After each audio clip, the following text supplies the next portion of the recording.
എൻ്റെ ഫാഫാൻ്റെ ധൈര്യം കണ്ട. ലിയോൻ്റെ മുമ്പിൽ ആരും പോക്കില്ല. പക്ഷെ ലിയോൻ്റെ മുമ്പിൽ ചോറ് ഒഴിച്ചു കൊടുത്ത് ലിയോന് കൊടുത്ത് ചോറ് തിന്നാൻ ഫാഫ പോന്നെയാ. ഫാഫാൻ്റെ ധൈര്യം എന്നാ എന്നേനു ലിയോൻ്റെ ചോറ് തിന്നുണ്ടേ. സാരമില്ല. ഫാഫ ഇങ്ങ് വാ. ഫാഫ അത് തിന്നണ്ട മോയെ. ഇന്ന് ഫാഫാൻ്റെ ഇടിയുണ്ട്. ഇതാ ഫാഫാൻ്റെ ഇടിയുണ്ട്. ബാ ഫാഫ ഇത് തിന്നു. അതാണ് തിന്നണ്ടേ ഫാഫ. ആ മോ തിന്നത് അത് ലിയോനില്ലേ അല്ലേ. ഫാഫാൻ്റെ അതേ കളറാ ലിയോ അല്ലടാ. എന്താ ഫാഫ പിന്നെ നമ്മളെ ലീക്കുട്ട ഉറങ്ങുന്നത് നോക്കിയിരിക്കുന്ന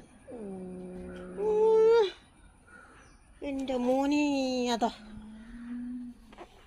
എന്തിനാണ്ട് ഡെങ്കു കണ്ട. ഡെങ്കു ആണ് കുരുത്തക്കേട് കളിക്കുന്നത്. ഫാഫ ലിയോ ഒന്നും